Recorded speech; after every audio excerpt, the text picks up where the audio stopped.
Welcome to the acclaimed podcast, The Deep Dive, featuring your esteemed hosts, Andy Monitor and Drew Dinzik, powered by BetSperts. Welcome to The Deep Dive. To those of you watching us on our YouTube broadcast, that face you are looking at is the familiar face of Mr. Dr. Eric Eager. Yeah, geez, I was It gonna is, say, was he disbarred? Is that a I thing for know. doctors? No, I'm just hamming it up, man. Twitter doctors that get to still use it that shouldn't. So yeah, no one's taking away the doctorate. Right. It's football off season, but we can't stay away. We may have a problem. It's free agency has been cooking now for 2 weeks. And feels like there's an infinite amount to talk about. The most interesting aspects, surely, as those of us who are trying to weave this into our handicap involve, what some of these teams are doing in terms of their strategy for team building. Some of these moves, what was, surprising, what looks like on paper to be, certain teams hitting it out of the park, other teams just whiffing at the plate. There is so much to talk about in the world of football. We could not help ourselves. We invited Dr. Eager on to get into the weeds here. It is not technically summer yet, but Dr. Eager of Summer Sports is here to help give a little bit of the NFL sunshine for this offseason. Welcome back, of course, 4th, 5th, 6th, 7th time on the Deep Dive. We appreciate all your time. Welcome back, Dr. Eager. How you doing? Things are good, man. This is the first time we've talked since the Super Bowl, where Drew, you astutely on the Pinnacle podcast were with me and my fandom. Bought this on the way out of Arizona after Radio Row. The Chiefs beat the Eagles. It didn't look good at first, but I thought that our reasoning was sound and it ended up playing out well. I was not able to. I think I tailed you on a few bets in the Waste Management Open as well, which obviously hits. That's the last time we've talked, and I'm glad to be back and hang out with both of you guys.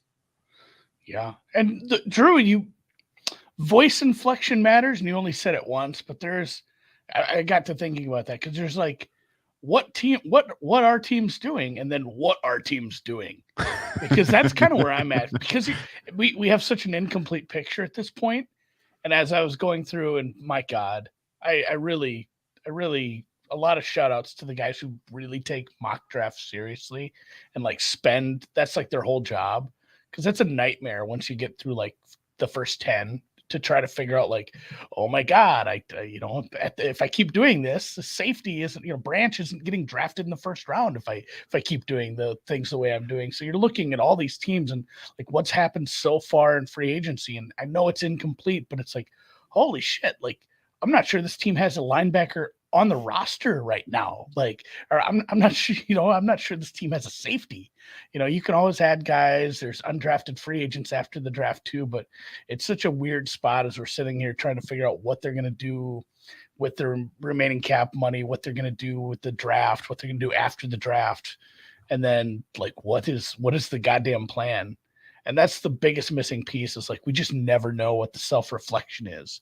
We talk about that a lot. We feel like we understand which teams are good about self-reflection to a certain point. Like, hey, if we realize we're going to suck ass this year, there's no reason to fill in some of these gaps that maybe we should be doing towards the later end of a rebuild or a build or however you want to phrase some of that stuff. And I think that's some of the interesting stuff I wanted to get into today is how these teams are constructing a roster and for their expectations, what they think they want to accomplish. And maybe I think there's some signal to that too, is here's what this team is doing.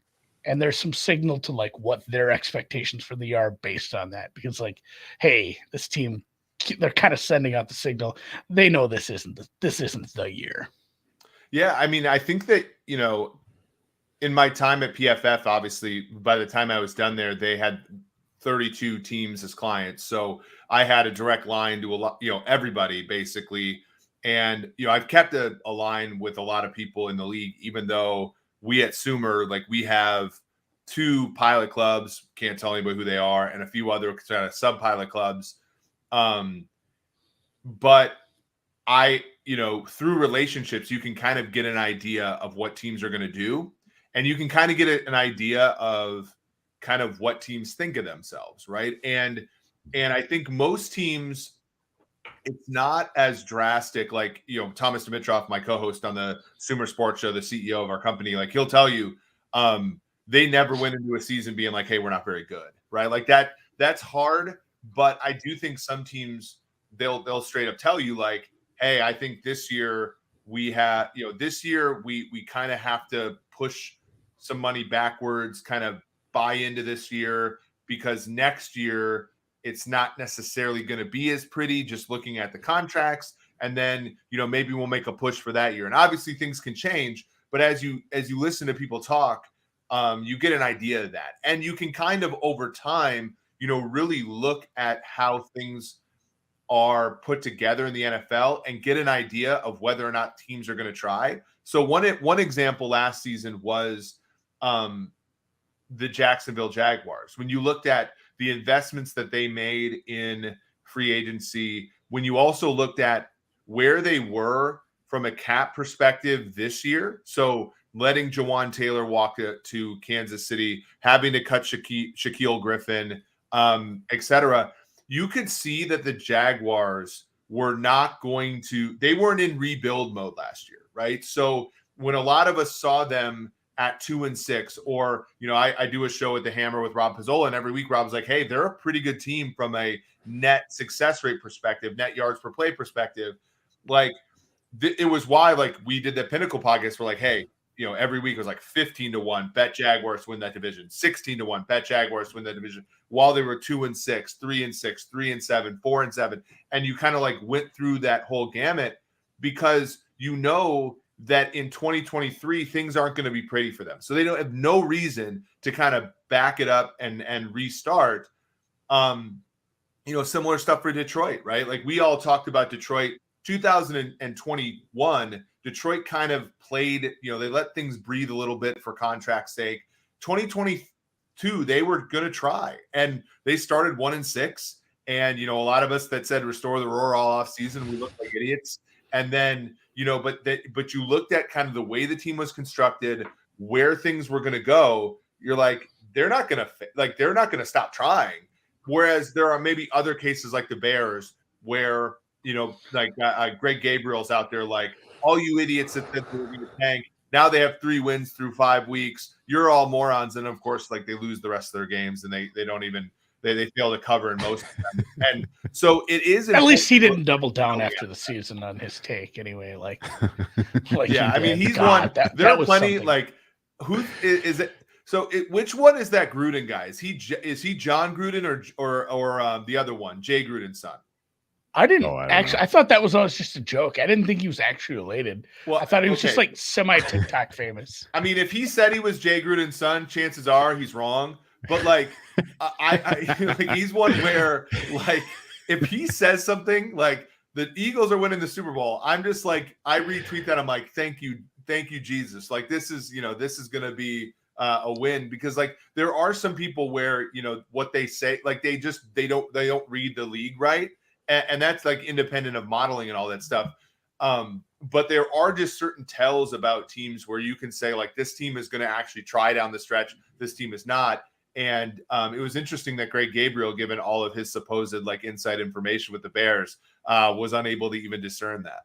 Yeah, from an outsider standpoint, Drew, and I think you'd agree with me too, like partway through the season, you could just tell. Well, and obviously go look at the transactions that they made, which 2 out of the 3 were pretty smart transactions, I thought, the major ones. It's like those were all the marks of like, hey, guess what? We're going to be all in on this over the next 2 years. This year, it'd be really cool to get a top 5 pick, and Jesus, they landed in an absolute catbird seat. I wanted to just quick thinking about like the cycle, and you can't say like there's this cycle. You don't have the Baker Mayfield cycle for a team, because teams treat the cap, building, expectations, franchise, that your mantra, what are you kind of your philosophy. Every team's so different in that. So not every team goes through the same cycle, but I feel like most teams are pretty good at understanding where they are in that sort of cycle and kind of the range of outcomes that they have over the next few years, which has to be kind of maddening because the hardest thing to do, I would think, would figure out where the other 31 teams are going to be in a couple of years. And that would because Drew, the NFC, like some of these teams that are like, hey, it's going to be bad for a little bit now. Yeah. But those teams, a couple of those teams you're going to accidentally win 7. Yeah. Yeah. Well, no, but I mean, the Bucks, the Rams, they got their Super Bowls. Like they can't be so bad. The NFC is going to be easy this year. Again. Oh, I thought you were going in a totally different direction. No, I am too. But there are other teams where it's like, shit, man, if we'd have pushed this ahead of schedule one more year, we'd be sitting here with Rodgers is gone, Brady's gone, and basically we got to beat the Eagles and the Lions, and we're the winner of the Super Bowl at that point. And it's got to be just maddening to mistime your cycle and run into a spot. Or if you're in the AFC, like, oh man, we're kind of at a peak, but like Dolphins. nine other teams are. Dolphins are now extended to their absolute elastic limit. Yeah, and they're the third choice in their division. Yeah, being like the 6th best team in the conference. Yes. Yeah, I think that's where I'll disagree a little bit, and I in the sense that, and that's why I did the research, the whole the transiency and the absorbency stuff that's on sumersports.com, where you basically ultimately what it showed is there's basically if you split the league in 4s. Long term, there's always one less team on average that's above average, and above average teams cycle like mad. And the reason I think is pretty clear. Like if you're elite, you're going to be elite for 2 reasons. You're going to have a great head coach or a great quarterback or both, and those are pretty stable. And if you're poor, there are mechanisms that the league puts in place, namely rookie wage-still quarterbacks, that allow you to at least get to like a 7-win. Like you even look at the Jets. Like everybody's all, I tweeted this out the other day, but you look at like all the teams that drafted quarterbacks in round 1 the last 3 years. You look at like the Bengals are great. The Dolphins are, we can make fun of them, but they've had 3 straight winning seasons. You can the Chargers are pretty good, even though they're a weird freaking team. They've had 2 straight winning seasons. The Packers don't really count because they didn't build around the rookie quarterback. And then the following year, you look and like the Jaguars were in the playoffs, won a division this year. The Jets won 7 games, even though their quarterback completely flopped. From there, the Niners, it doesn't really count, but they're a house and they built around a quarterback on a rookie deal.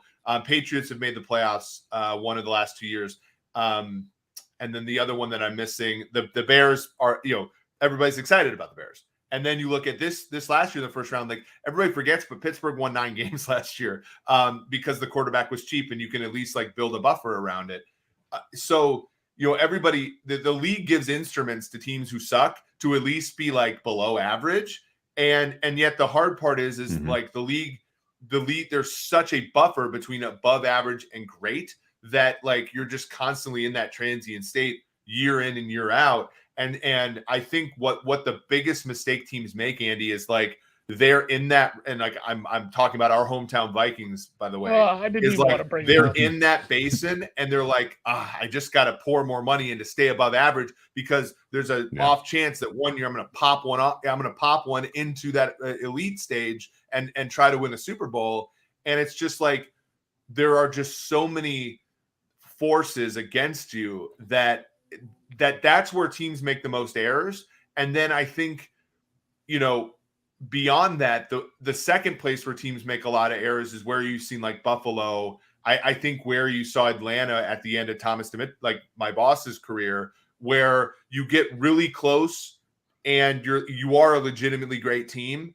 And for whatever reason, for Thomas, it was literally like Falcons make one play in the last 2 quarters of that game and they win the Super Bowl. And, you're Buffalo and you literally stop a team for 13 seconds. You probably win last year's Super Bowl. Let's be honest. Mm-hmm. And you're like, geez, I got it. And you go and you do a ton of things to buy last year's Super Bowl, which you're never going to be able to buy. And so for Buffalo, it was Von Miller. And it's like, but you have to re-rack every year. And it's just, and the Ravens similarly. Whereas like if Von Miller was a wide receiver too, Maybe we have a different Super Bowl. And the hard part and the most disheartening thing for these teams that get close and don't make it and don't win it is that you got to re-rack every year. And we've seen it with like Baltimore, where I remember 2019, they were the best team in football. They lose a couple fourth down variance plays against Tennessee. They lose. The next year, they're a house again.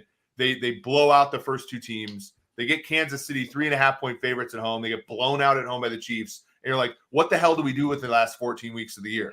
Like and that's like, to me, if I'm thinking about betting, right? Like if I'm thinking about, if I'm thinking about futures and stuff like that, that might be an emotional sort of angle to think about. Like if you're looking at the Bengals, for example, very impressive that they got back this year where they did, because you think about all the emotion. It's easy to be the 150-1 that makes it to the Super Bowl. It's kind of hard to be the Super Bowl, hangover team.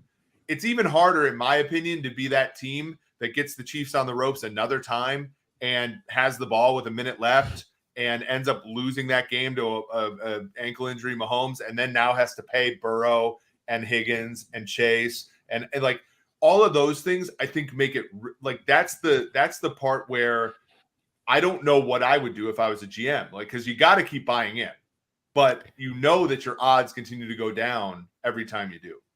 Yeah. I mean, there's a lot.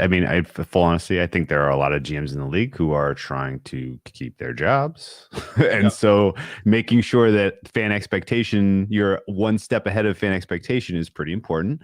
And I think, the idea of teams going to purgatory is obviously pretty well covered, but there are plenty of teams that get stuck in purgatory because you have a quarterback that's just good enough to get you to the 10th spot, which means you're never going to have enough draft capital to really make a leap. And do you want to just stay in purgatory? And if the fans are fine with that, everybody keeps their jobs because of that, then great. But sometimes that doesn't work out. There's cleaning house, and there's teams, and Drew, we throw purgatory around a lot without giving it like a true definition, which we can't, because it's more of just a buzzword we're using for teams that aren't good enough to get high draft picks but aren't good. There's always teams, and it's funny because Eric already brought up the Vikings. There's always teams that are like, hey, this is a purgatory team, but they actually went to the playoffs. Yeah. Because and the Vikings are like the absolute banner example of the last 2 decades. I mean, like, they have the third highest win percentage since in the Super Bowl era. Yeah, they were incredibly lucky, and that's where I wonder too about these teams, where it's like, hey, you were a 7-10 team probably, and you should be treating the next season, the rebuild, the team building, like you're a purgatory team. Who's about to pay a quarterback? Maybe you don't want to pay a lot of money, but is it just a case? And I know you have so many, over the years, and again with PFF, you've connected with teams. Do teams treat seasons like that, like Minnesota's season last year? Do they just treat it with, hey, the wins are all confirmation bias wins, and we're looking at we're just good in close games. And if you have a season that's the opposite of the Vikings, it's all hindsight bias. We're like, man, we make that one field goal 3 times, all of a sudden we're in the playoffs. Like, is it all just like full hindsight, or do teams like Minnesota really actually know, hey, we're not actually that good? Yeah, I mean, one classic team was the Raiders going into last year, right? They were 10-7 in 2021, but fundamentally were more of a 7-10 team. Surely they re-upped Carr, although that was actually a pretty good deal for them. But they go Adams, they go Chandler Jones, and all of that to be like 6-1 to entering the season to win that division. And you're like, Daniels.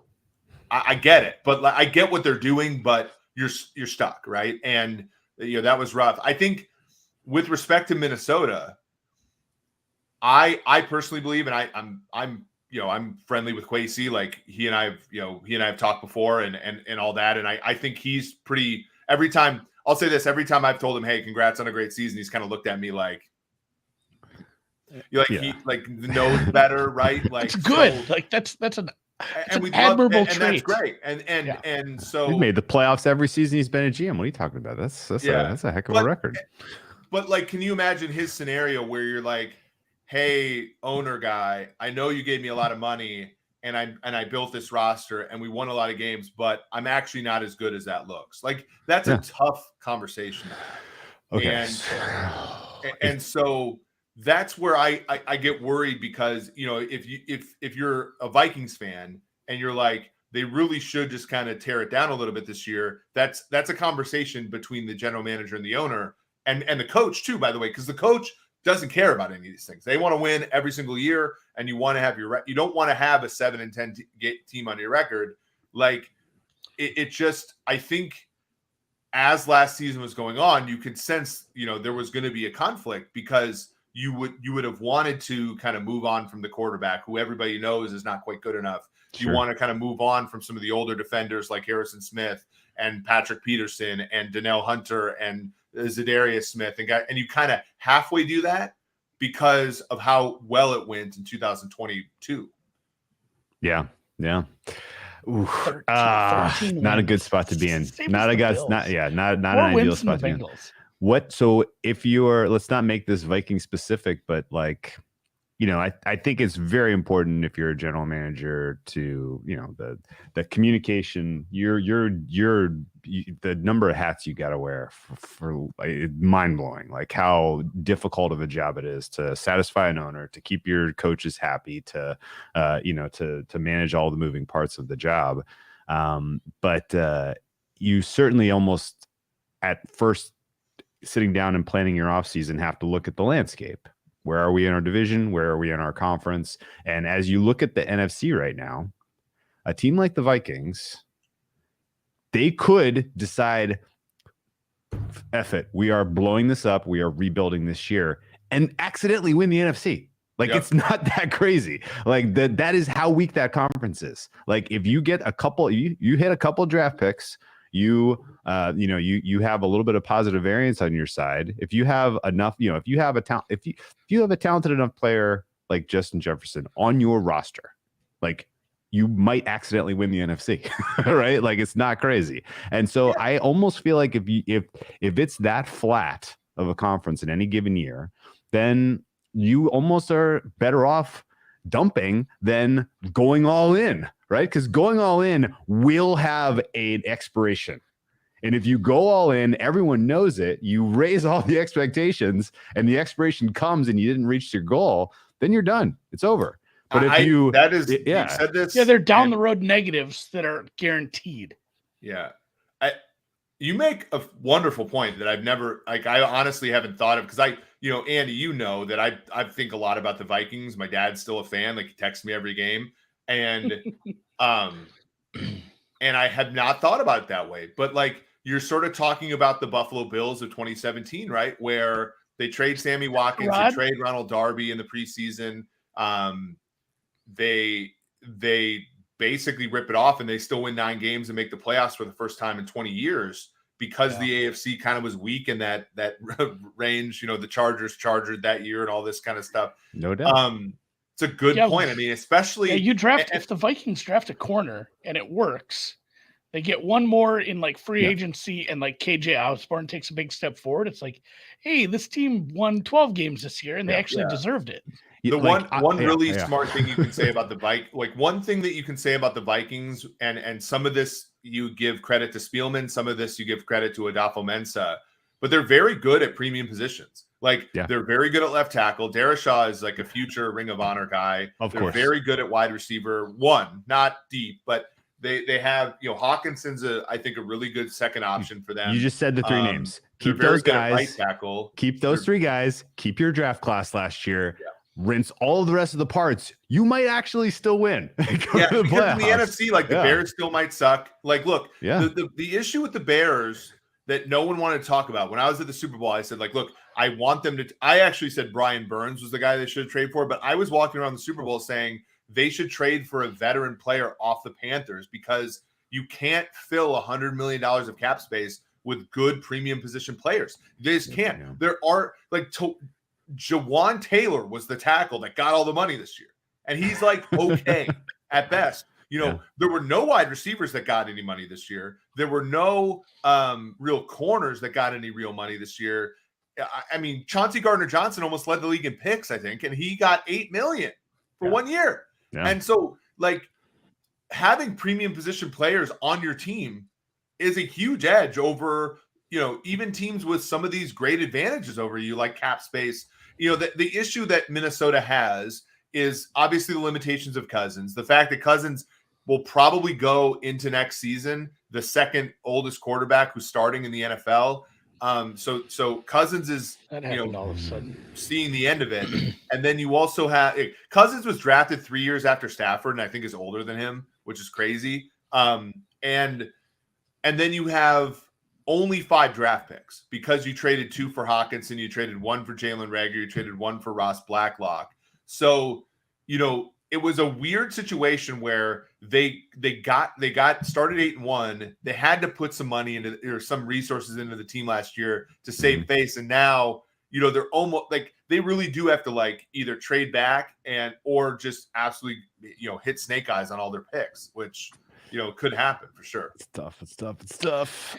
Yeah, and it's wild too, because like the one move they probably just need to make is a big move at a premium position, because you can't probably plan on a long-term future around Kirk Cousins at this point.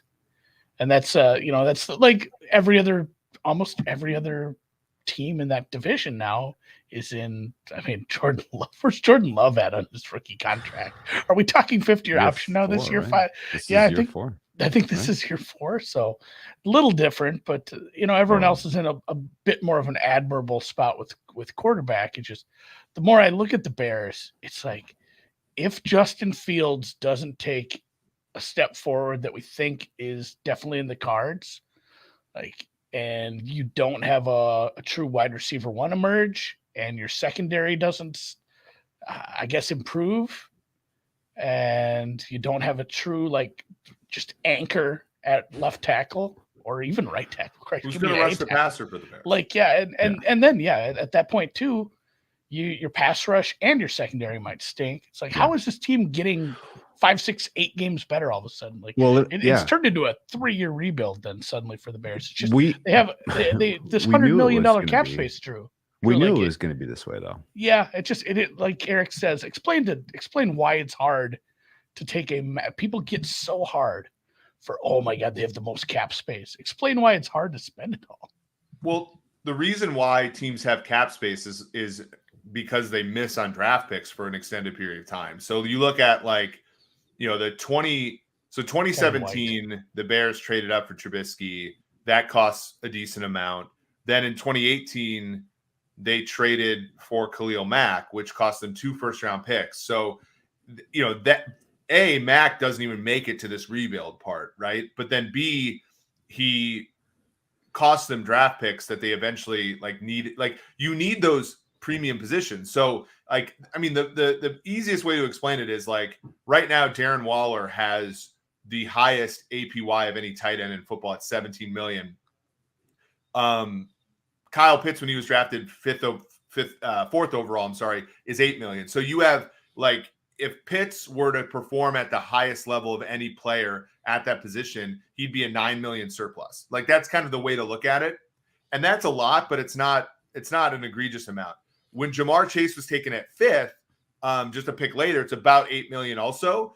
But Devontae Adams, Tyreek Hill, whether or not, however you want to slice the contract, that's 25 to 30 million, what they're worth on the open market. So that surplus is almost twice, or more than twice as much. And so so ultimately players at wide receiver, players at tackle, whereas that's true as well, quarterback, defensive end, sometimes corner's a weird one.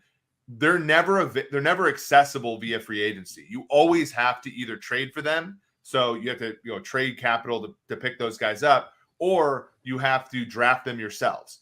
And so oftentimes if you have that much cap space, it's because you tried to swing the bat at those positions in the draft, or even worse, and this was the Vikings' problem for a while until they picked Darashaw and Jefferson, was you used your high picks on things like guards, linebackers, running backs, safeties, and you swung and missed on those. Yeah. And when free agency comes around, there's always going to be money to get guards. There's always going to be money to get safeties, nickel corners, linebackers, centers, running backs, tight ends. But there's never available actual good players at those premium spots. Like you're getting Orlando Browns, you're getting DJ Charks and Christian Kirks, you're getting Cam Suttons at corner. Like those are the players that are available at premium positions. And so these teams that have a lot of money, then they're stuck going with Tremaine Edmonds, who like there isn't the Tremaine Edmonds of left tackles available in free agency.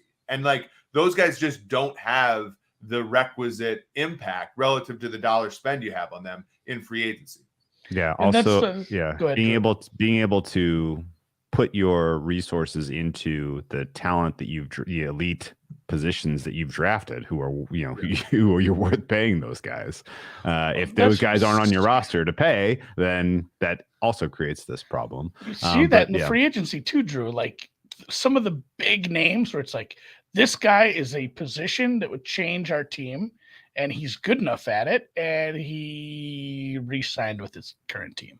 Yeah. Like a lot of those free agents that matter, they make it a priority to re-sign those guys. Don't let them get out of the room. And then, and honestly, did the Bengals give Orlando Brown much money? It was 16. Like it was less than what Orlando could have gotten last year had he signed what the Chiefs offered him, but he had a first-time NFL agent, so he kind of balked at it. The Chiefs didn't give him the Chiefs gave him a deal that would have been like top of market and name only, but it still was better than what he got from the Bengals. The reason I was asking, maybe we come back to the Bengals in a little bit because I don't want to take us off the Bears for a second. I want to talk a little more Bears before we move on. But the Bengals point I was going to make was just like if they use their they didn't make splashes for the first couple of days, and I'm like, oh, interesting. I wonder if they're just gonna like just bite the bullet now, sign Burrow, like just get a deal on the record now, because you're eventually going to do it, and the longer you wait, the more it's going to cost, and the more it's going to hurt you with all those other positions, and you can't let T. Higgins walk out the door, and you can't let Jamar Chase walk out the door. So like the sooner you start the clock on all those, the less it's going to ultimately cost you. And doesn't signing a quarterback to a big deal hurt somebody in your division even more than they're already hurting at the current point? That's actually an interesting point. It's like it's also a swipe at it's lessening the position that the Ravens have. That's super. I hadn't thought about them making that a priority off the bat. But I don't know. We previewed the Bears, I think, very, very thoughtfully last year, and it was literally you looked at the team and you were like, this is not a team at the nadir. This is a team that is staring at a really low nadir. They have a roster that's not talented, and they have to get off of a bunch of these defensive contracts, and they have virtually no one at any premium position on offense to help develop the guy that they invested all of this draft capital in Fields. So it was literally like you were staring at the edge of the cliff, and you're like, we're going down, and it's going to be bad. So I think, sober minds were like, this is a 3-year process, and like like we kind of alluded to, some things that they did, golf clap. Some things that they did is like, oh no, guys, what are you doing? Like acquiring a pick for Roquan Smith. Well done. Giving away your second rounder for Claypool. Holy crap. That looks like one of the worst moves of the last calendar year. So it's like, I think, I agree. It's, and the hard part is that, for most teams, it's Markovian, meaning like every move is just made based upon the state that they're in now, and there's really no connection or reasoning beyond that. Sure. I think the Claypool, acquisition was trying to get an evaluation on Fields. Their receiving core was so bad that, and I do think that people overestimate how committed Ryan Poles was to Justin Fields. And I think if there was a more generational quarterback at the top of this draft, like there would have been more of a discussion of trading Fields and moving on to one of the guys at the top. Like there's just question marks about Stroud and Young that I think are not insurmountable, but insurmountable enough for them to just continue to move forward with the goodwill that they've generated with Fields. Let me float this, and you can tell me if I'm being an idiot. And again, like some things they've done great. Like getting DJ Moore in that trade with the Panthers, like that was thinking outside the box, and that was really freaking smart. And in fact, they probably I don't know what the contract situation for Moore is, but it maybe might have been more. He's going to cost some, but it's not horrid. It's not going to be horrible. Whatever the case, whatever the case is, like that you're starting to solve some of the problems by putting talented players in your roster who you then can devote your money to. But anyway, you can call me an idiot. I won't hurt my feelings. I'm going to.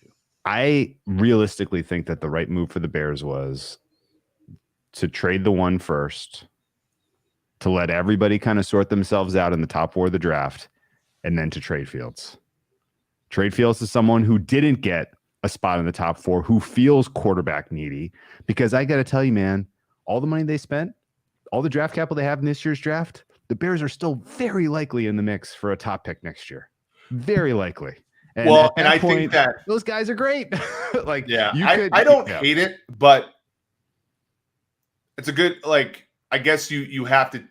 So it's not awful if you like Levis or if you like Richardson. I think Richardson's going to have the Mahomes treatment where 2 months ago, we're all talking much like, I mocked Mahomes to the Chiefs at 27 in 2017. I'm the idiot, right? Like, and everybody was mocking, Anthony Richardson to the Lions at 18 in 2 months ago, and now they're like, oh, can they even get him at 6? Do they got to trade up to 3 to get him? I think Levis and Richardson are going to go much higher than we believe. Maybe Richardson for sure. I think Levis maybe there's a few issues in his game that I think people are going to be hung up on. You didn't even know the end of my point though. Forget about drafting Levis or Richardson this year for the Bears. The trade Fields. Just go sign Carson Wentz. Make sure you get the 1 pick next year.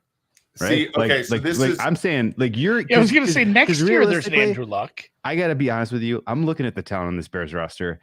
Justin Fields could be the next coming of something special. We will not know. This team is still very, very, very talent poor.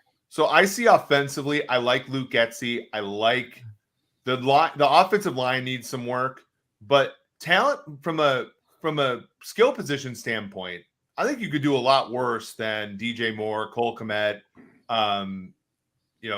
who's the Darnell Mooney, Claypool, Khalil Herbert. Like, I think you can do worse than that. I think offensively they're going to be fine.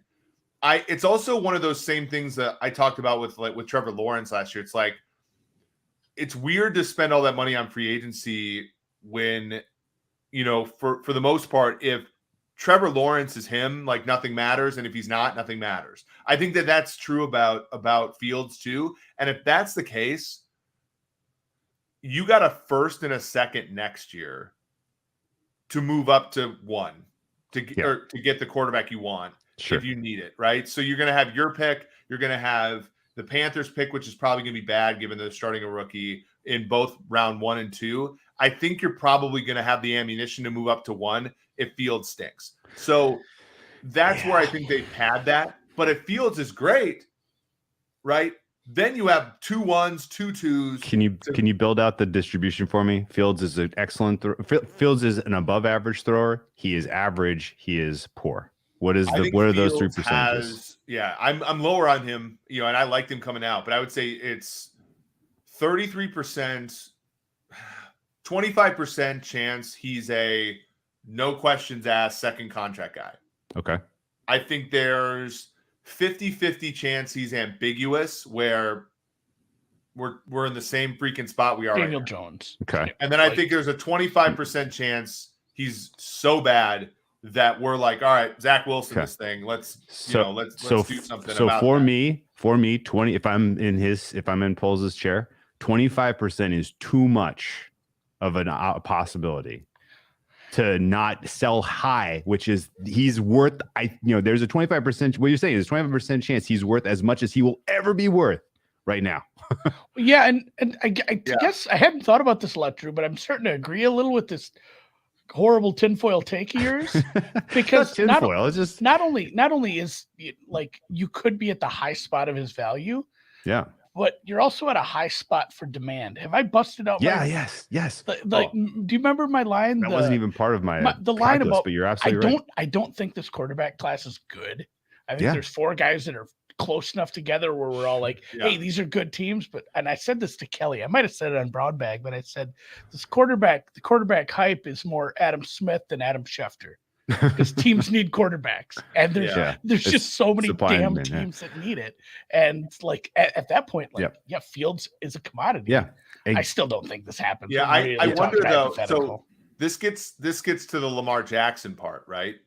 Oh, he's a Viking. Whoa, no. We got a lot of time we got to spend on that. So don't go there yet, okay? But the last kind of point on this, and then we can just bury it because it's not going to happen anyway. So it's stupid to even really talk about it. It's fun, but the other teams that you're going to be competing with for the first overall pick next year, if you're the Bears, and your defense is as bad as it looks on paper, they're the teams that are drafting quarterbacks this year. That are next year going to be like, well, we don't need to fill quarterback position. We just drafted one last year. Right? They're all going to be passing, right? And if you give Fields to another one of those teams, it's going to be bad, like the Titans or somebody in that teens range who also feels like they need to address quarterback, right? Like you're putting fingers in the dike all over the place to where next year you could have generational quarterbacks fall in your lap, even if you accidentally win 6-7 games this year because your offense is kind of good, right? So that was, that's really kind of where I sit, because I really feel like next year there's still going to be the same question. It's going to be the same cycle all over again. Bears, like, well, they're in the top 10. Do they go up and get a quarterback? These guys are elite. The other teams don't need one, right? Like the shoes, but Fields was kind of good. Remember 2 years ago, he ran all over the place. Last year, he had some games he scored 30 plus points. Like they're going. You could see it coming. It's coming. Like the cycle is going to repeat itself. It's not a bad thought. I mean, I think they'd burn Ryan Poles' house down if he was. But yes, that's obviously the part of the calculation that he can't do. Okay. Anyway, so the Lamar Jackson thing, I guess, is a perfect place to pivot to here, because certainly there is enough recent signal staring at the Cleveland Browns, staring at the Denver Broncos, maybe even staring at the future New York Jets, where if you sacrifice a lot of your future capital for a win now move, it can go poorly. And maybe Broncos are the most clear it has gone poorly. Maybe the Browns is still a wait and see. But whatever the case is, I feel like some of this recency is affecting the Lamar Jackson thing, on top of just the weird collusion that's going on in the NFL right now that I can't really put my finger on, not just about Lamar Jackson, but with about like half the league getting 1-year contracts. Doesn't exactly smell on the up and up. But maybe there's a better reason. Maybe there's even an analytical reason why everyone's getting 1-year contracts. But whatever the case is, what is your general read on the situation generally? And if you are a team in coming out of the nadir and you're in the NFC, or if you're, or even if you're on, fucking stupid fucking internet again. It's funny. Man. Sorry. Whenever you come out of it, sorry. you're swearing. Like it's like, oh, it's fixed, and you're just motherfucking internet. Well, because I'm always like worried it's me. I feel why this keeps happening. So like, that's why I was looking at it. This was me. Anyway, you're an NFC. You kind of garbled on it. You're an NFC. You know what's the other thing? It happens every 15. I've noticed it happens every 15 minutes on the clock, almost exactly. So there's something going on cycle-wise with me and StreamYard. Yeah. Sorry about that. So you can make a case if you're in the NFC, go get Lamar Jackson, and now you're immediately a contender. There's a case to be made in the AFC. If you do not have an elite quarterback, if you don't get Lamar Jackson, you won't be a contender, right? Like there's an incentive for every team that does not have a top 10 current quarterback currently on their roster to make this move. And yet here we sit crickets. Can you provide a little bit of context on all this? Yeah, I mean, you're absolutely right about the AFC. I always joke like it's that Arrested Development meme where like, oh, here comes another team with kind of an average quarterback trying to compete with the Chiefs, and it's like it's just never going to happen. maybe it'll work for us. Maybe it'll work for us. But in the NFC, it is like, I mean, the best quarterback in the NFC is Dak Prescott, right? Like this, I know Hurts had a great Super Bowl and a good run and everything. I think if you switch quarterbacks on the Dallas Cowboys and the Eagles, I think the Eagles have a better outcome than Dallas does. Like, I'll stand by that statement. Even though Dak didn't have his best year, I think he is the best. which tells you something, right? Like Dak is a trolley ride away from being Kirk Cousins. So it's a barren conference. The thing that is, I think, so my read on the Ravens side of it is that the Ravens are a very calculated organization that knows the probabilities of things happening. They understand risk. I think when, they're just a very smart team. They don't always do the smart thing, but I think that they're a very smart team. They knew when they slapped the non-exclusive tag on Lamar, there was a small chance that a team like the Falcons could have just backed up the truck, gotten a huge guaranteed deal, pushed all 90 million of it to the front, and completely poison pilled the Ravens. There was a chance that happened. The chance the Bears could have done it, all this stuff. And they were willing to deal with that risk. And that is a very mature thing. It is so sideways between those two teams that I think one of the reasons that they did this is so that they could shift some of the blame from the big bad Ravens, Eric DaCosta, every dollar counts, to the whole league, which is not willing to give Lamar what he wants. Now, Lamar comes back and says, hey, maybe you're not the asshole. Maybe we're all just kind of a problem, right? Yeah. From the rest of the league's perspective, there is no reason for any of these teams now to trade for Lamar Jackson before the draft. If you're Detroit and you hold pick 6 and you hold pick 18, why in the world would you trade those 2 picks? Where if you go day after the draft and you trade for Lamar, you're trading a 1 next year, which if you get Lamar, you think is a top, bottom third pick in the first round.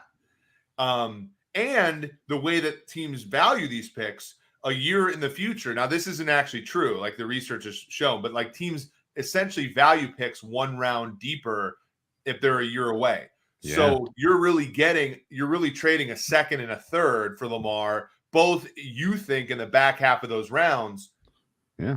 And every other team has spent all their free agency dollars. So you would, if you arrange it now, all of this is to say the Ravens are probably going to match if that's all they get in return. Yeah, but true. That will be, I think, the time where there's a swell. Like if you're the Minnesota Vikings, they're considered a dark horse here. Sure.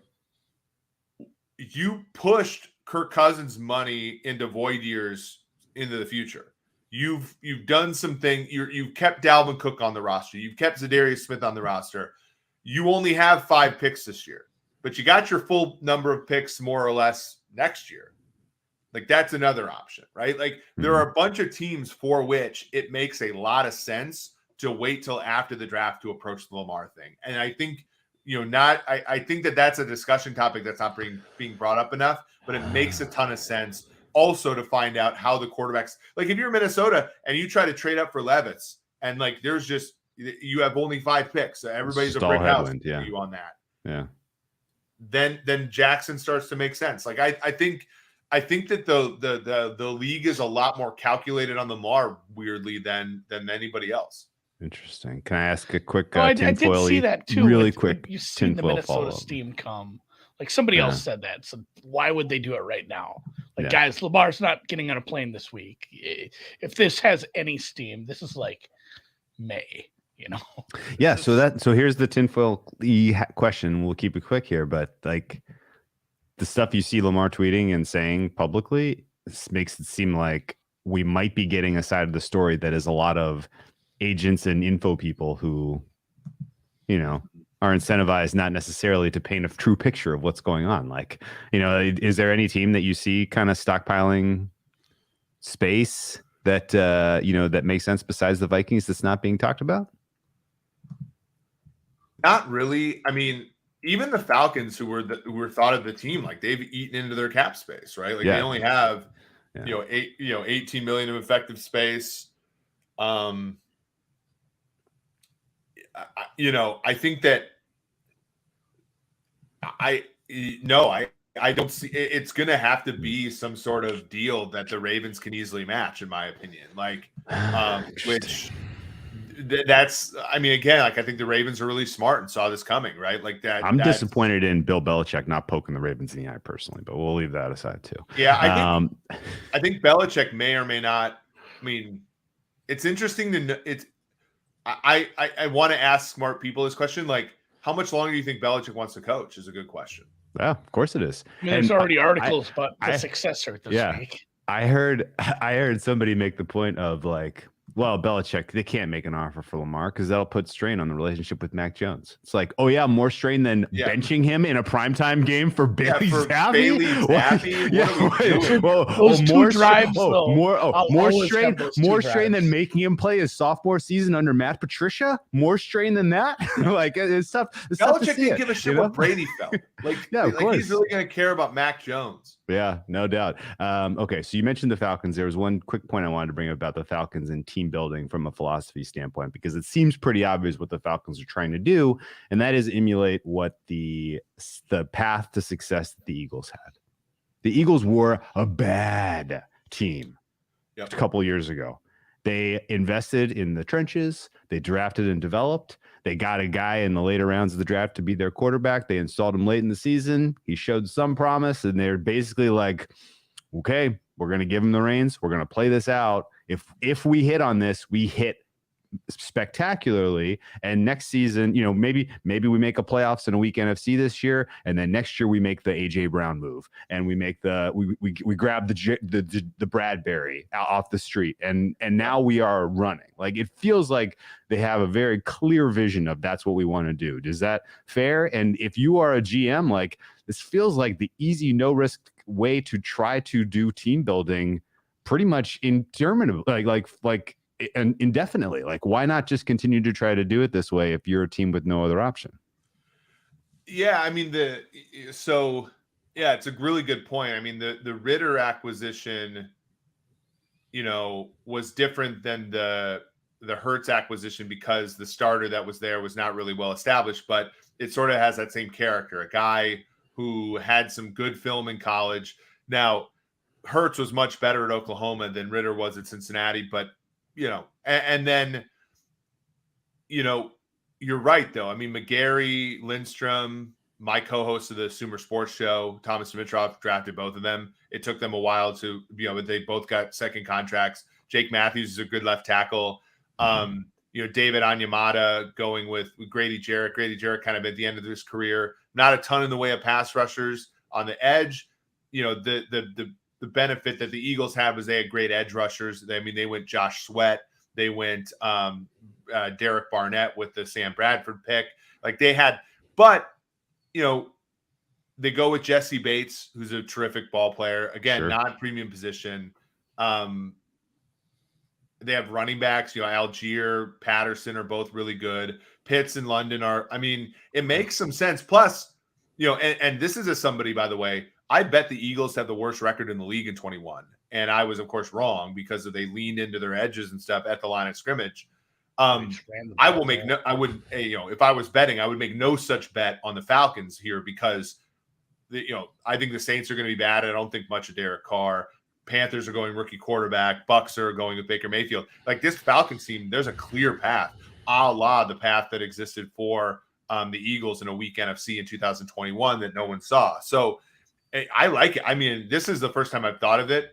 You bringing this up to me right now, I like it. I mean, I think it makes some sense. Now, Arthur Smith is a very good play caller. I think that the Arthur Smith weakness is he's a very good play caller. And what I mean about that is when you've had success with Tannehill, you've had success with Mariota. Like, if you look at Mariota's EPA numbers, they were fine last year. They're better than Cousins. Yeah. First half of the season, especially, he looked great. Yeah. And so that the ceiling is going to be a certain place with guys like Hurts, with guys like Ritter, long term especially. Yeah. Will he ever realize that and put in place a great quarterback? Because that eventually is the question. Like, it's the same question the Eagles are going to have. When the Eagles give Hurts the big deal, things are going to get really fair for them. I'm going to abstain from Hurts narrative this offseason because he proved me wrong in the Super Bowl. I made bets that he didn't have it physically. I made bets that he didn't have it mentally, and he was right there in it with Patrick Mahomes. So I will not be talking shit about Jalen Hurts this offseason.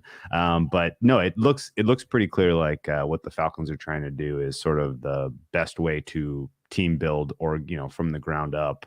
And if they make the playoffs this year, get their guy. It's an easier division with yeah.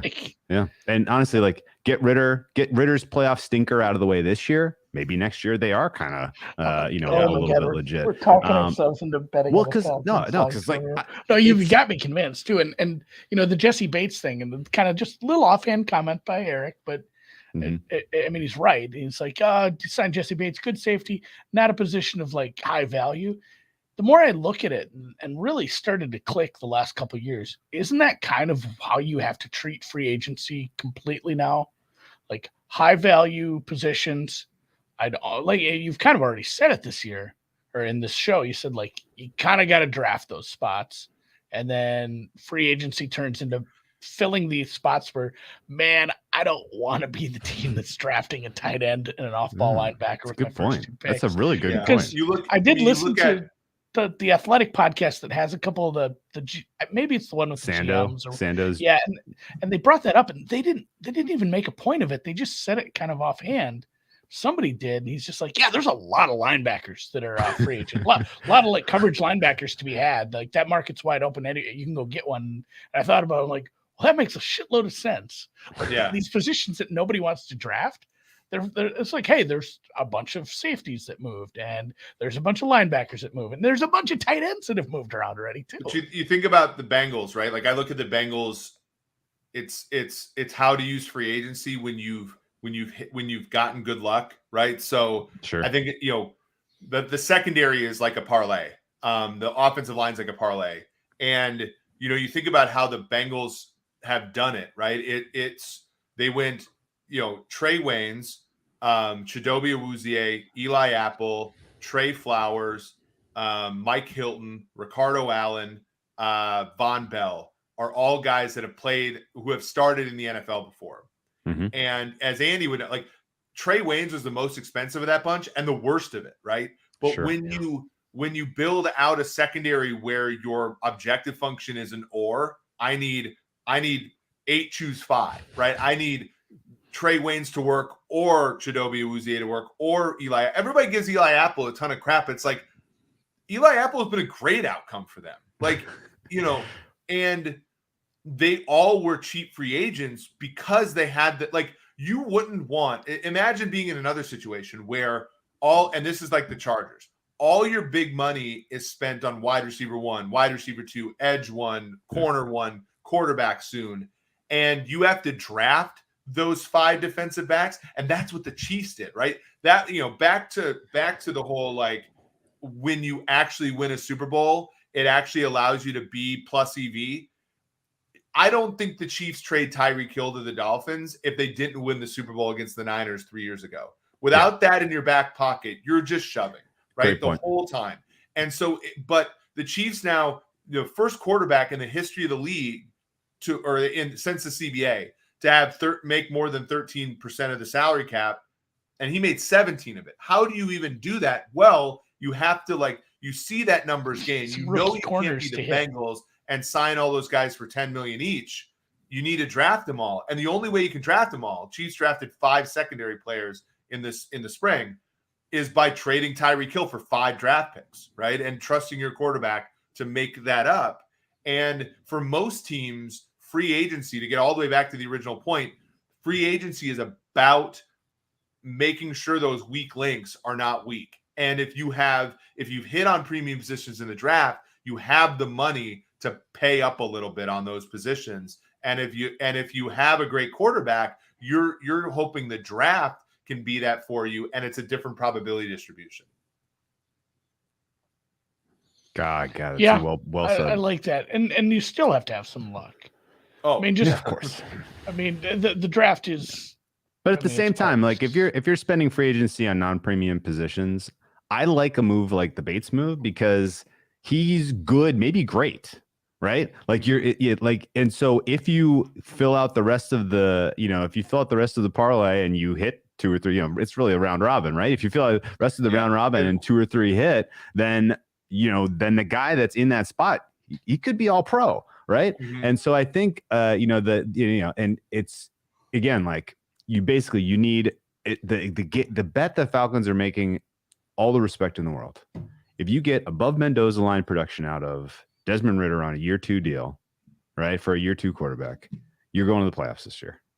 If you get below, you're going to be at the top of the draft, and you're the only team that, in that mix that didn't draft a quarterback or doesn't have questions about a guy that's on the verge of getting a year 5 deal.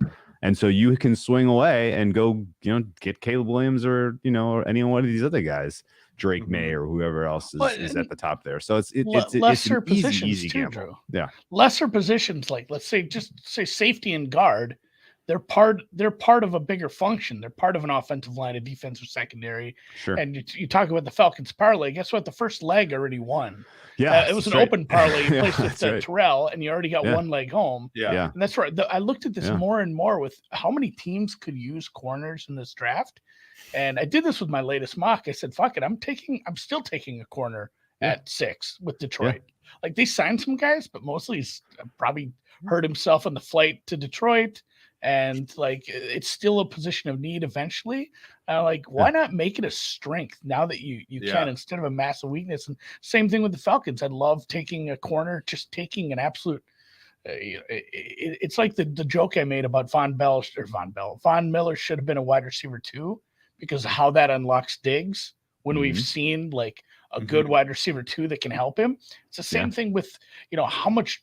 Like, is Terrell the best corner in the league at a consensus come like December, because you added to that positional group and just unlocked his like ceiling? And you can do that with non-premium positions. Yeah, you want a game plan for game plan for the Falcons defense was easy. Throw it to the other side wherever AJ throws. Throw it to the other side. And that was the whole issue. You talk about Detroit drafting a corner. That was the whole issue with the Jeff Okudah pick. Like, the whole coverage is more important than pass rush was, I think, and this was it was half stated.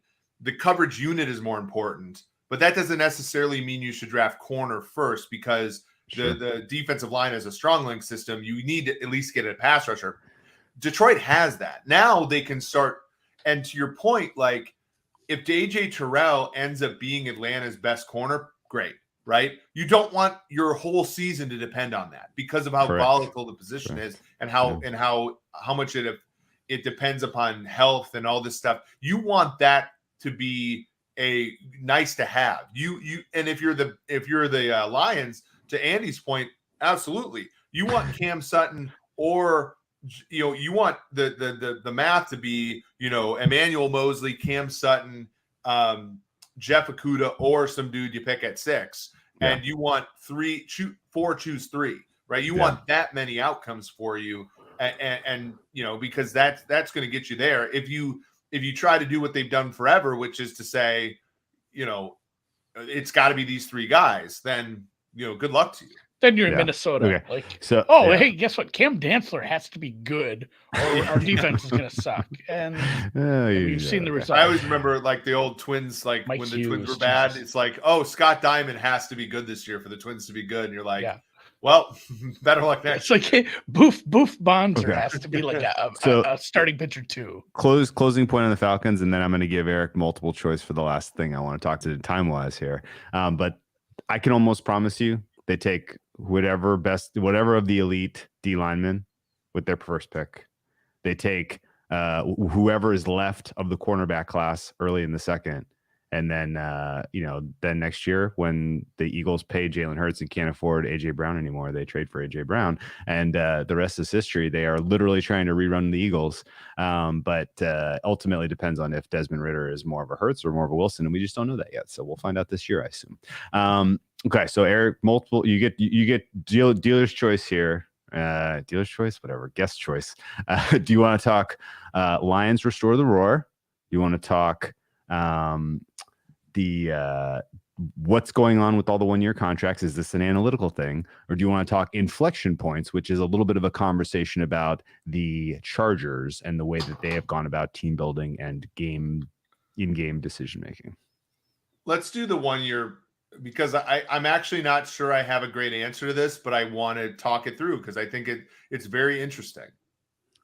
Yeah. So you stand back and you look at what happened this year, and it feels like there has been a little bit of conservatism in terms of not how much we're willing to spend for this next year, but into the future among teams. And I cannot tell you if this is coming from the owners who are concerned about financials for some dumb reason, if it's coming from the GMs who are either just concerned about their own, long-term, flexibility, or if it's coming from the analytics community because somehow it turns out there was some hidden edge in just bringing guys in on 1-year prove-it deals. Like, do you have a sense of if this is, because like the conspiracy theorist in the back of my brain wants to be like, this is the owners being cheap. Like they had some kind of owners meeting and collusion is afoot, and they're literally like, guys, enough with the long-term deals. We got a labor, a labor meeting coming up. We gotta, really put the boot down on these guys. Like they're in the back of my head, I feel like there is an element of that, but I also want to allow for this being actually good team building and or somehow analytically sound decision making. Is there anything there? So there's a thread of front office members that are kind of connected, and they all start with the Eagles, and it goes, Eagles with Howie to Andrew Berry in Cleveland to Kwesi Adolfo-Mensah in Minnesota, who was with Cleveland, but also San Francisco, and then Rand Carthon, San Francisco to Tennessee. And you see these front offices are using what are called void years. Mm-hmm. And one of the things that had happened, and it was really interesting because I was talking to Kai from the Saints, who's their cap guy, and he was kind of talking about how, the cap goes up about 8% a year, but these top end deals go up about 10 to 15%. So it's much like, the middle class in the NFL was kind of shrinking. You had a higher percentage of players earning the minimum than you would ever have before. Okay. And 1-year deals were often thought of as antithetical to this movement because, when you like, let's say you slap the franchise tag on a player, you have oftentimes the extension will be more cap relief in that year because you can spread out the money to future years. 1-year deals were almost always thought of as that, like one shot. If I sign Marcus Davenport to 1 year, $13 million, that's how much he cost me. But with the proliferation of void years, so if you just look at Marcus Davenport's contract with the Vikings, it's technically 1 year, $13 million. But he has an $8.5 million roster bonus that is prorated for a 5-year deal, where 4 of those years are void. So technically, his cap hit this year is $5.9 million, and his cap hit next year is $6.8 million. Okay. So I think these 1-year deals are allowing players to make more than it's allowing them to have less commitment to teams while making more money. So they're making more than what they would have had in a one-shot 1-year deal, but they're committing less to the team because they can spread the cap hit over multiple years. And these void years are like, they give you some interesting freedom, right? So if Davenport were to leave the Vikings next year, it takes all of those 1.7 million prorated bonus years, folds them all up, and becomes the Vikings cap hit. Same thing with Cousins. Okay. So when they redid Cousins' deal, they spread out his 20 million signing bonus, roster bonus, and they made it into a signing bonus, which made it $4 million every year. If they don't re-sign Cousins to another deal, all that rolls up into one lump sum, and it costs against their cap next year. So for players that teams are like testing out, if they don't like them, then it's just a cap charge next year. And often it's modest, right? Like the 6.8 for Davenport, whatever. Yeah. Also, because the cap goes up, the real money relative to the cap goes down every year for all this. So you're buying now, paying later with no interest, right? That's a way to think about it. Yeah, it's inflation proof at this point. Like. And if you sign the player to a deal, then I believe, and I have to sort of think about this.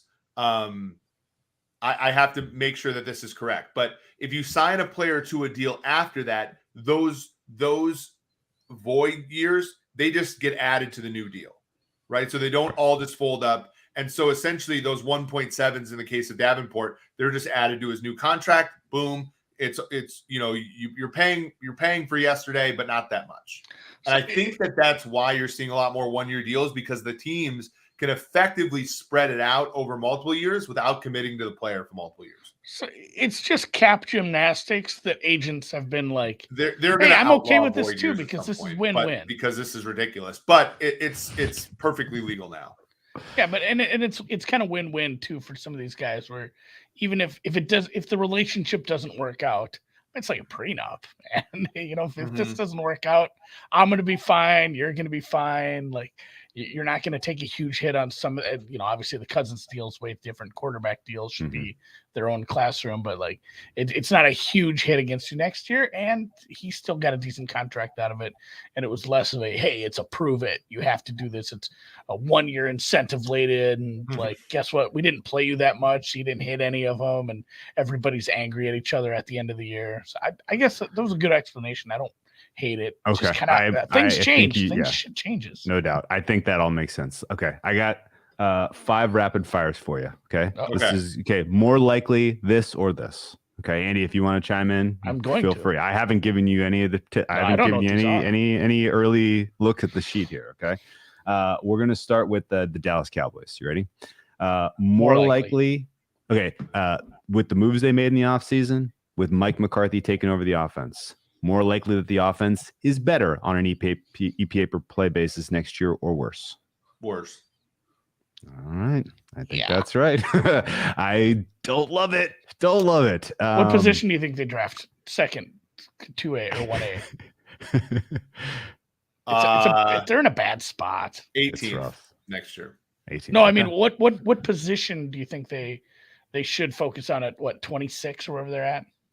Oh, got to be wide receiver. I would think so. Still, wide receiver or defensive back. Sure. Okay. Yeah, those are both fair. Keep Dan Quinn happy so he doesn't skedaddle. Okay. Philadelphia is next. You ready? More likely that they are suffering from a Super Bowl hangover next year or take the next step to being the dominant team in the NFC for as far as the eye can see because it is that week. Hangover. Okay. Yeah, the defensive moves have to all work. Like they have a big parlay to have that defense be good. I gotta tell you, they did as well as they possibly could have. I give them credit. I thought when you saw the list of when you did the math and you put together guys who were going to cut, moved out of their contract and looked at the depth chart, it was like it could have been worse. Yeah, it was like this is going to be a complete turnover. And honestly, losing Jonathan Gannon may be a positive. Who knows? We'll see. The next question is the Jets. First of all, is Aaron Rodgers actually happening? I've been partying in Vegas, and first of all, shout out to our friends in Vegas. Had a great time while I was there. I forgot to say that off the top. But it's definitely happening. Aaron Rodgers is going to be a Jet next year. Yeah. Okay. More like a Brett Favre situation. Where this is a short-term thing and it doesn't live up to the hype, or they actually feel like they realize their potential. I think it's more like Favre. Yeah, I'm with it too. I'm with that too. Although I'm excited to see what the offense could. When somebody called him Shroomer Esiason, I knew. I died. Some of the nicknames are so good. Throw Rogan and Shroomer. Oh my goodness, so good. Shroomer Esiason. Holy shit, that's good. I mean, there are. God bless. The world is the world. The world still spins. So good. Okay. So far, these are all 3 thumbs down. More likely to be, on the downside. I got another one that's probably gonna be on the downside. Chargers, more likely to be the AFC West champions next year, or GM and coach looking for new hires. I'm not giving you the middle. Okay. Kellen Moore. This is my first answer. I was going to say keep the GM, promote Kellen Moore. You got 11 wins. You didn't win the division. Yeah, Kellen Moore is pretty good. Okay. So they're closer to actually winning the West than they are Mhm. starting over with Coach GM. It feels like there's a lot of internal pressure there with the GM on the coach that is kind of mucking things. Yeah. Am I crazy? I think the GM is actually pretty hands off there. I just think it's really hard to fail. I think Kellen Moore and Justin Herbert are going to have a really hard time failing. Okay. So there's no truth to the idea or the concept that Brandon Staley walked back from the plus EV every time, no matter what, decision making to something that was a very different and kind of chaotic decision maker. Like was that a matter of he just was concerned about his own job security and not the fact that the GM can't really fire another coach and expect to retain his job? Yeah, I think that he was still good at timeouts and he was still good at other decisions that I'm willing to give him sort of the time of day. Okay. Is there anything about the Chargers where they're figuring out the inflection points on some of the, we know this is better than this, and we're just going to attack as hard as we can in that direction? Are you seeing any signs that they feel like they've internally figured out the inflection points? No, I don't think that I think Staley's smarter than the average coach. I think that Herbert is very, very talented, and there's a reasonable chance that Joe Lombardi was the real problem last year, and I think that they're this season is the bet that was the case. If we get halfway through the season and the red zone offense looks good, I will 100% just say Lombardi was the problem. Okay. The Detroit Lions more likely to win the NFC or be drafting a quarterback in next year's draft? Win the NFC. I think they're going to draft a quarterback in this draft. Oh, okay. That's sassy. All right. It's very interesting. I don't do a mock past the first round, but I kind of love them adding like maybe a hooker, wherever he falls.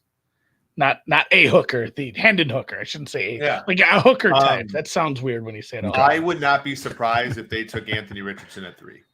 Ooh, interesting. Is there a little connection between Cardinals and Detroit front offices that makes that happen?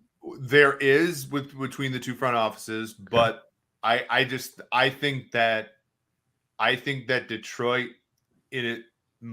I think Detroit has done a good enough job building the roster that they might make that move.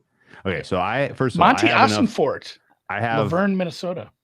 I have an enormous amount of respect for the Detroit front office for the way that they've tackled the rebuild, which was a very, very tough task. I think they have done spectacularly well, and I would have even more respect for them if that's the move they make, because I think eyes open, this is the lowest they're going to be in a long time, and this is a little bit of a gift even being this low, if we're being honest.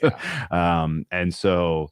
Yeah, the idea of this is our swing, we got to swing, makes the most sense. So I think my GM, my front office ranking goes up if that's actually the move they make. So I hope you're right, because getting an elite cornerback doesn't super move the needle for me, but taking your chance on a QB does. Because if you find if Goff gets you to good but not great in this NFC, then you've got a problem next year, if you haven't already started draft and development process with the next guy.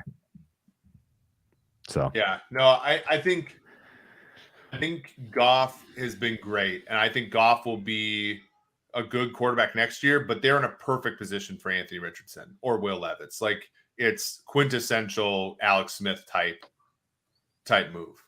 Yeah, I love it. Very cool. So the Lions are building in the mold of the Chiefs. The Falcons are building in the mold of the Eagles. So interesting. NFC might be the NFC might turn the table here. And the Vikings are the Cowboys. And the Vikings, yeah, absolutely.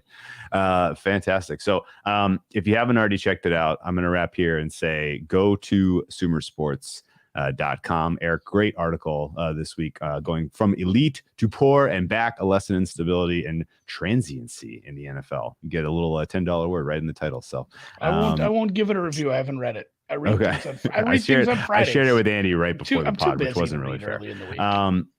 I did like the week like quite. Tell me about what your off season is going to be like. Is it going to be more of this? You're going to just continue to do podcasts and crank out articles? Like you have a couple research ideas, things you are especially interested in spending your off season doing, or is it literally like, hey, I'm right to work, doing production. Ooh. Also, are you going to the draft?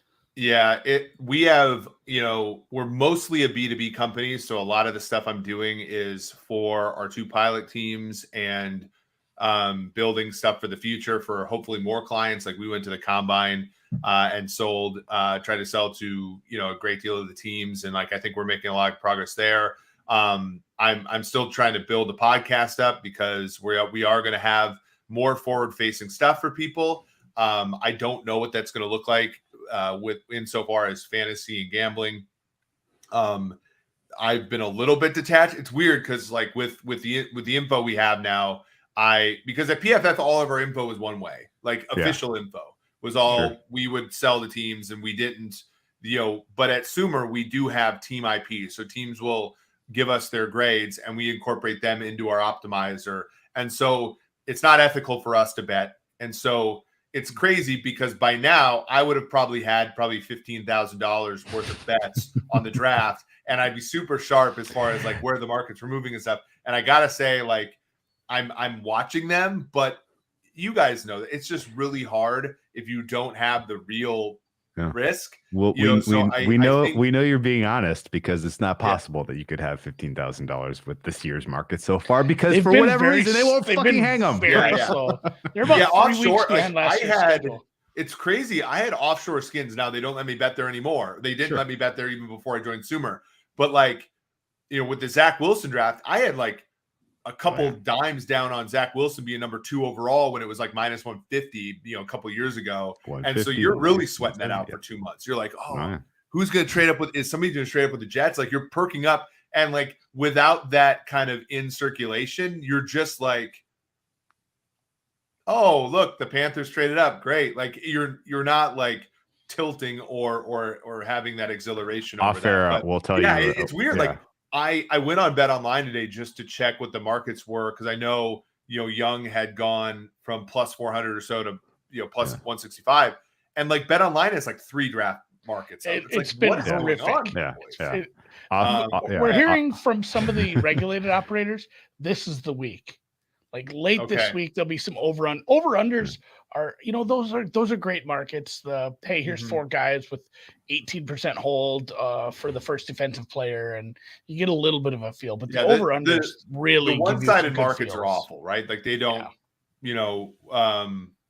the who to be picked in the first round market. Like we ripped their eyes out on Quay Walker last year, and like that was a good one. But even then, you still weren't getting great number. Like once they figured out, like even if the edge dried up really quickly because the hold was so big. You're right. Some of these early markets, and people on gambling Twitter greatly panned the 50-1 for anybody in the world to have a perfect bracket market that was up. It's like, well, please don't bet this, but honestly, like that shit every week now you see some horrible stuff. There was one up, maybe it's still up. I think it was Bovada. It was, what school will Mr. Irrelevant be from? And it listed like 10 colleges, and they're all like 10 or 15. They were all in no field, and they're all 10 or 15-1. It's like, whoa, take this down right now, you bastards.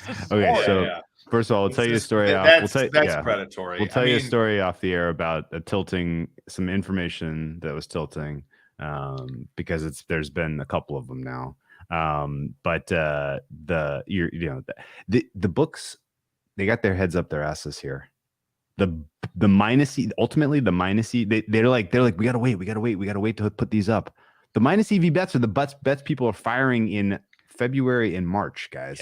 Like the longer you wait, the harder you're going to get hit, because you're only going to get the plus EV stuff, because it's going to be known by the time you hang these. And then the other funny thing about draft markets that I just want to kind of make a point and see if Andy agrees here, it feels like the VIG, you know how a typical outright market with like 10 choices or 50 choices, or in golf 120 choices or whatever, like if because of long shot bias, that the VIG is typically in the longer shots. Right. Like that's just the way that they construct the market. Right. awards, drafts, all this other stuff, the VIG is always at the top. It's at the top almost always. Like if and so I don't know if they're doing that on purpose or if they don't realize they're doing that. But you know you hang like Stroud right now. What is he, minus 250? Like people are at his pro day today. I guarantee you a bunch of donkeys are just firing minus 250 on Stroud after some bullshit tweets they saw.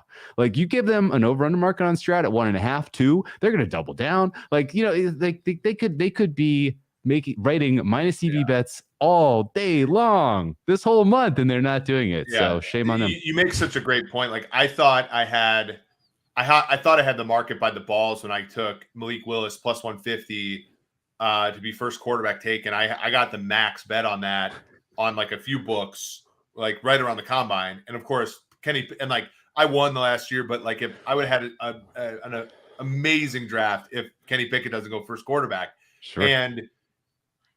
And like it was a way too confident bet on my part. And you know, to your point, like as the information comes in, the other thing that's interesting, and before we wrap up, is like the other thing that's interesting is all these are slow too. So you go like I go to a PPH and I can just hammer the other side, and the VIG is big, but it's not big enough in some cases for like some of these draft picks. The masses are huge on certain, like Jordan Davis, 13, 14, 15. Like that was 90% of the probability last year. So if you in a 2-day stretch got over 12.5, under 15.5.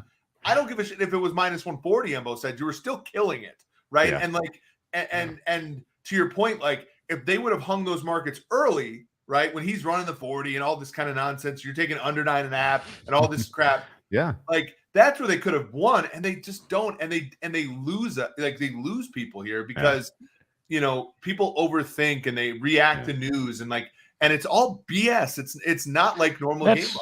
Yeah. And there is the whole, you know, especially with the public better, the Vegas knows, the sportsbook knows, like every time somebody has like a bunch of steam, I would just put a market up for them and I would shade it so heavily in the way that the news cycle is going like, hey, Nolan Smith. Hey, he had a really good comment. Guess what? Under 11.5, and you give them plus money on it too, and watch people hammer on under that is just unreasonable. Like Anthony Richardson under 2.5. I heard crybaby like somebody who knew Trayvon Walker was going 1 and got 33-1 on us. Well, guess what? You wrote a shitload of freaking Kayvon Thibodeau at minus 200 and Evan Neal at minus 300 and Ike Ekwonu at minus 200. Yeah, and if you didn't, it's because right, exactly. Aiden Hutchinson at minus 350. If you didn't, you're the square then. Yes, Once you get to the 1st of April, you should have the first overall market should be a win.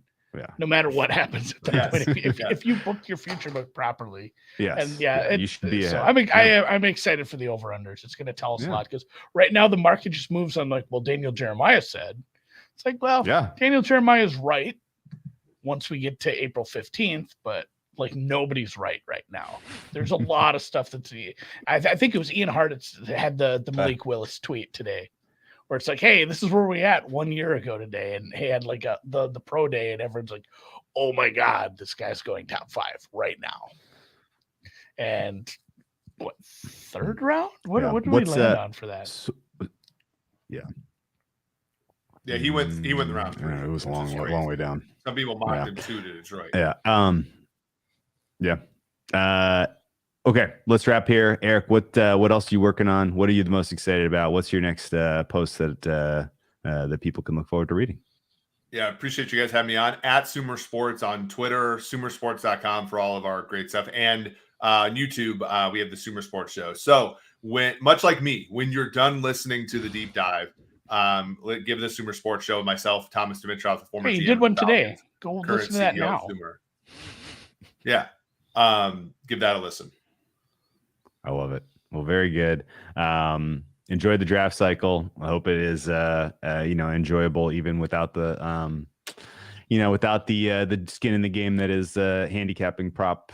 I'm gonna have to enjoy it without betting props also. So, yeah, they don't give you a hard time betting other sports, right?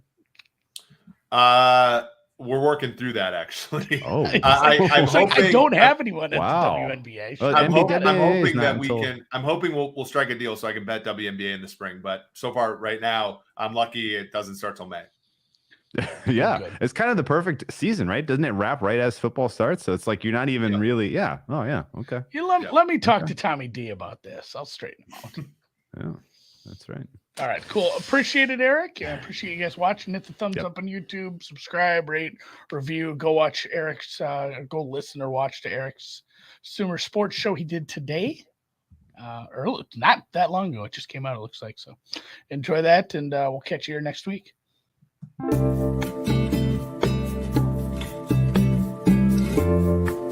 Oh, excellent. Could have gone for like another hour, but I'm glad we hit that in the tight 90.